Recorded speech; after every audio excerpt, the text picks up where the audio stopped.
Hello, community. This is Susan Coleman. Holiday greetings to all of you. And for this week's video, I wanted to talk a little bit about what I'm seeing in my private practice with my private sessions. And this often comes up around the holidays, this topic of creating space for many opinions.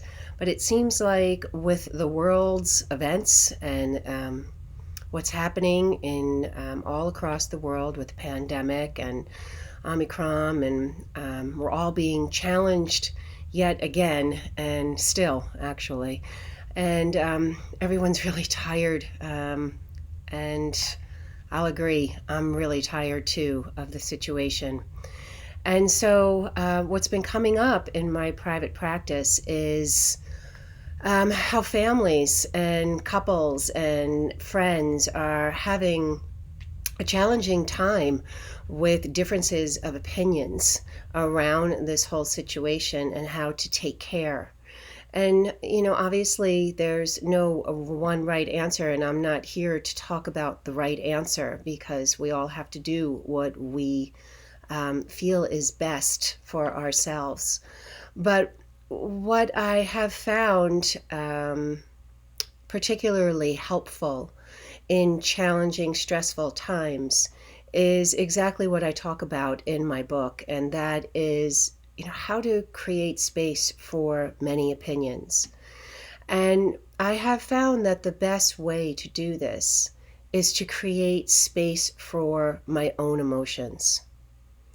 Um, because this is an emotionally charged season to begin with, and then we add everything else that's happening in the world, emotions are very high, and fear is very high, and understandably so. And when we all get into this place, the mind seems to just narrow, and that is a natural um, response of the mind, that when we get stressed, the mind narrows. And when it narrows and becomes very tiny, the internal environment can feel very intense. And then, therefore, this is how we show up in the world, very intense. And it's because we're in a fearful place.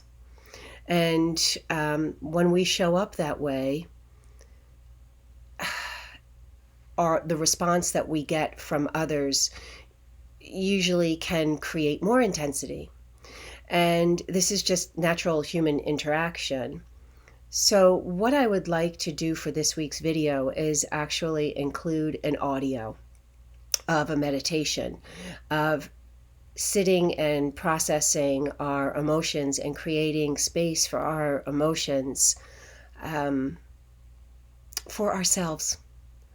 And in this way, we can be an energetic environmentalist. And what I mean by that is that we can participate in the world in an energetic way that promotes evolution and compassion and love for everyone around us, especially ourselves. Because it doesn't feel good to have that intense narrowness in the mind when we are in that fearful place, when we are triggered. And so I thought this would be a perfect week to guide us through a meditation on how to create space for our emotions and how to bring compassion to ourselves, because we can never give to others what we don't already have inside ourselves and with ourselves. So the most important relationship to begin with is the relationship with ourself. And a big part of that relationship with ourself is our relationship with our emotions. What relationship do we have with our emotions? Do we judge ourselves? Do we minimize? Do we rationalize? Or simply, can we be with our emotions from a place of awareness, with compassion and space and curiosity, without thinking that we have to do anything with them, or without feeling like they mean anything about us.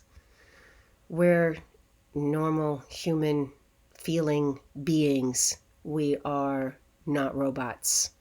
And sometimes it's challenging. And that's okay. And what these world times are asking of us is resilience. And in order to build resilience, we need space in order to have the creativity, in order to think of options and be creative with our response to life. So I hope you will enjoy this meditation. I would love to hear your feedback, and sending you all the warmest of wishes and the deepest compassion for each other and for ourselves during this holiday time. So thank you, community. Love you.